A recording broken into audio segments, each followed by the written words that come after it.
Hello everybody, the video is coming up, but I just watched the entire thing and I edited it, and I think I looked a little bit like an ass on it, and I don't want to do it again because if you know me, I'm not one to brag and stuff like that. This is probably the hardest video I've ever done in VC because I don't want to. It's a hard question, the Grail question. It's a hard fucking question, and I don't want to brag. I don't want to be an ass, but I think I'm a little bit of an ass because I talk a lot about money in like money is the thing that defines the Holy Grail. And I don't mean that. I mean it like the rarity of a record fetches a lot of money, but I mean I don't care about the money. I care about collecting, and that's the main thing. So I mean, hopefully you don't think of me as an ass when you see this, but you know, I'm sorry otherwise. I mean, so here's the video. I hope you like it. Talk soon. Hello YouTube. This is an answer to the contest that Robert has. Hi Robert. Really enjoy your videos, and this is what I came up with for goofiness. I hate baseball caps. I don't hate them, but I hate wearing them because I look silly in them. So I took the silliest hat we had at home. I don't own this. This is my girlfriend's, and I took a reflex vest. I hate these things. They just looks. Everyone wearing this looks like a hillbilly, but they're good. You know, you don't get hit by a car nighttime when you're out running or something like that, but I never wear them. I take the car instead of this. So I took this, the two silliest things I could find. Yeah. Great question. The term Grail, Holy Grail. I'm with you on this one. It's a term that's been tossed around too much, and I'm definitely one of them who at least I think in the beginning of the VC, in my VC career, tossed that word around too much. To me, Holy Grail, I mean, there's a bunch of people here that made great responses, and I'm with a lot of them because it's.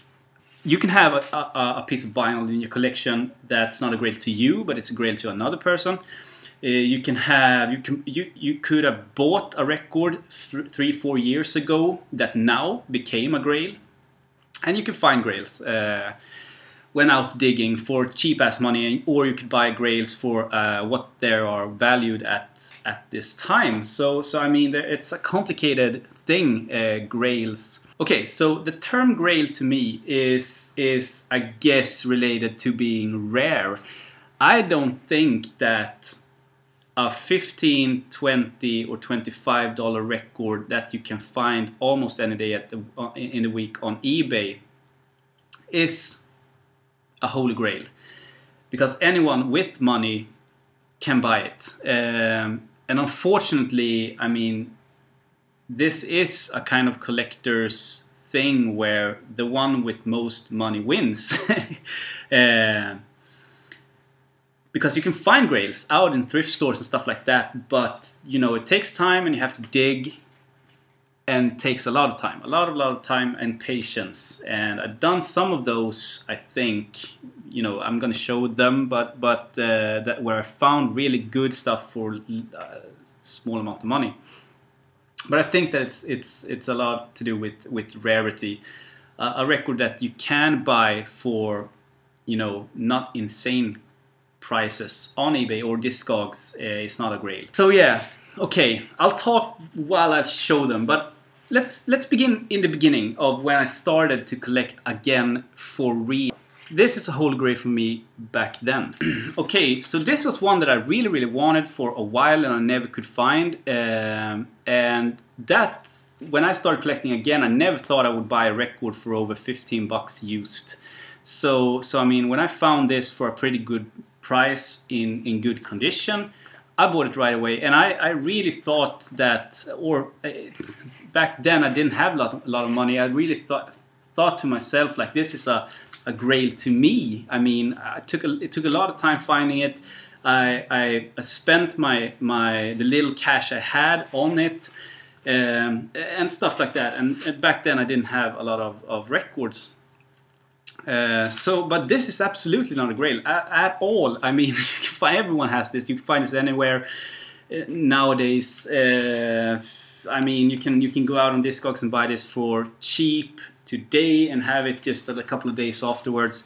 So absolutely not a Grail. But back then, this was very, very precious to me, and I was so glad I had it. So in my world back then, this was a Grail. So now I'm going to show you some stuff that it's not like, some of them is absolutely not holy grails, but I'm really, really pleased I finally have them. And this is one of those that I found in Berlin, and took a lot of time digging up, even in ordinary record stores. Things we like with Jack Bruce, a fantastic fusion record with John McLaughlin on guitar. Took me a while. It wasn't free in Berlin when I found it, but this was one of those like holy grails for me because it took so much time finding. And I don't consider that a holy grail today. This is another one, a Swedish album that is definitely a holy grail for many people because this is really, really limited. Mid-2000s, released in just like 500 copies back then, and it goes for a lot of money today, and I was able to find this for just like 15-20 bucks just a year ago, maybe, something like that. Super happy to have it. It's a good record, but to many a holy grail. So I guess this is a holy grail. Talking about records you bought a while ago and nowadays it's kind of grails. At least it's pricey, but this is one that I bought just 2 years ago, 3 years ago, something like that. Released 2010, bought it when it came out. And today this fetched a lot of money. I noticed today. So this fetch up to maybe 80, 90, 100 bucks, something like that on Discogs, if you want it. So I mean, a good investment it seems, but I never thought that this would be a valuable record. Once again, a record that I really felt when I found that I found, you know, the Grail. But on the beach with Neil Young took me a while to find in this. Yeah, you know this, the original inner, not inner sleeve, but inner of the record. It took me a while to find this. I found it for under $1 when I did, and a great price. But this is one that you can buy on Discogs or eBay if you want, and if you just have the cash for it. So it's not a holy grail. But back when I found it, it took me a while.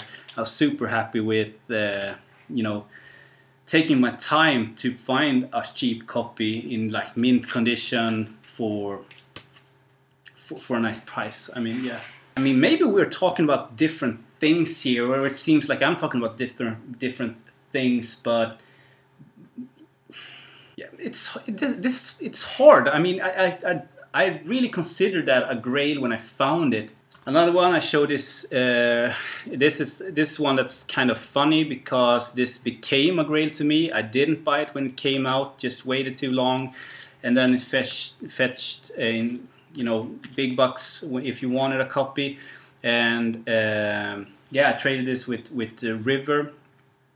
So I finally got a copy of it, and I'm super happy, and still fetches a lot of money today. But you know, a record that you can find for ordinary money, but just leave it there and just waiting too long, and then you have to buy it for much money, and because of the rarity, and I guess that qualifies as a grail, but I don't know. I log everything I own on Discogs, and of course with the Discogs valuation you have to take that with, I mean, come on, but they do have statistics of recent sales, so I guess it's kind of, you know, depending on the condition, and I mean stuff like that. But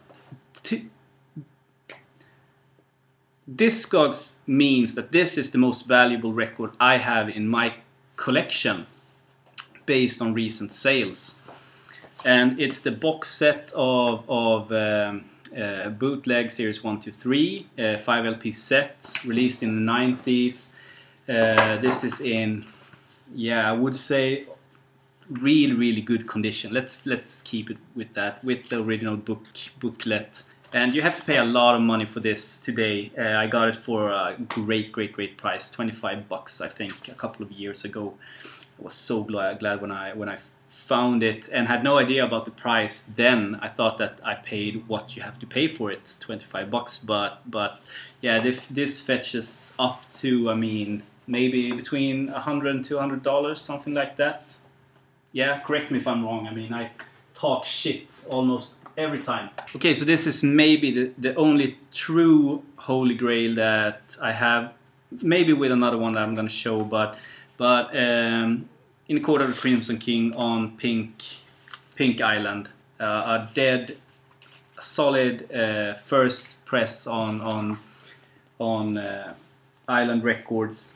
My favorite piece of vinyl in my entire collection. And I mean, not as valuable as the Dylan box set, not at all. But you know, it's hard to find, and you have to pay for it when you find it. This is also one that I'm still looking for a better copy of this, but I got this from LJ, and Freak Out with Mother Some Invention and Zappa is really, maybe it's not a Holy Grail. I mean, there's thousands of these out there, but I guess I could just like go and buy it on Discogs. I mean, it's there, you know, so it's not like you have to wait 10 years to even find a copy of it.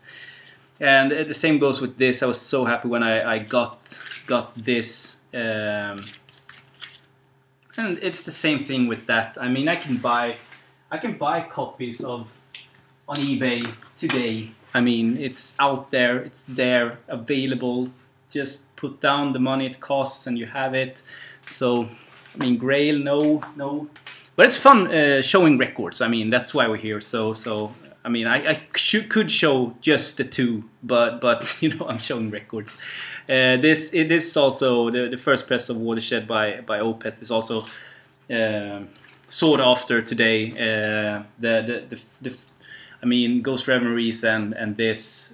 I don't know with Blackwater Park if that's also a expensive record nowadays. I think so. The OG is probably, but yeah, super happy that I have this, and maybe the Opeth fans that, you know, you don't find that every day. Let's say that.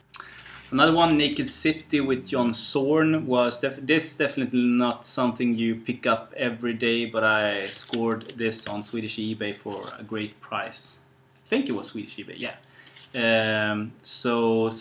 But as I said, not something you see every day. So maybe a Grail.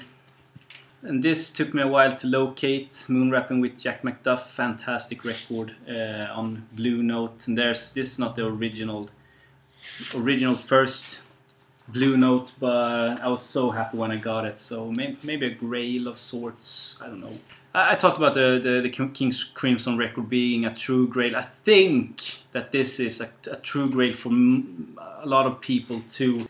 It's Eugene McDaniel's Headless Heroes of the Apocalypse on Atlantic. A true first press of this in pretty nice condition. And this fetches some money today because it's a little bit rare. So yeah, money is not, you know, you can find cheap stuff. I got that for like 10 bucks and it's worth a lot more than that. So it's not the money, but you know, I wanted to say that, but it's not the money. It's like, but when it's rare, it goes for a lot of money. Okay, so oh yeah, so Swedish prog and jazz rock. Ablution is I think a Grail for many because it fetches some money when you want to buy it nowadays. Great fusion record. Check it out if you're interested. And Doris, this is the first Doris record on Odeon. Fetches some money too, and it's pretty rare. And also, this is definitely a Grail for many Swedish collectors. This is the 6th of November on Sonnet Records, and this is a first press. Yeah, first press, original first press. Fetches some money too. And for me, this is definitely a Grail, and it goes for some money too. And this is, for me, it's a Grail because it's the definition of Swedish prog. Yeah, the true definition of Swedish prog, and all you prog people know what I'm talking about when I'm talking about this. This also fetches some money. Tages Studio is also one that is pretty hard to get for a good price, and I'm still looking for a good copy of this, but that has to do in the meantime. And this is definitely a grail for the Swedish collectors. Belinda, porno fusion record with great studio musicians. A project that they did. They only marketed this through porn magazines, so it's very limited. They didn't sell much of this, and it's just dirty words over killer fusion music. Fantastic. And the two last ones, I don't know if these are grails. I mean, sometimes they sell for not so much money, but the original actual BYG big records, I have the two Don Cherry records, are the originals of these. I don't know if they are defined as grails, but they are pretty, I know, it's not super easy to get the originals, and they go for a little bit of money when you do. Long ass video, I'm so sorry for that, but I mean, I showed some records, didn't I? Great contest, great responses from everybody, and yeah, Robert, have a great day. Bye.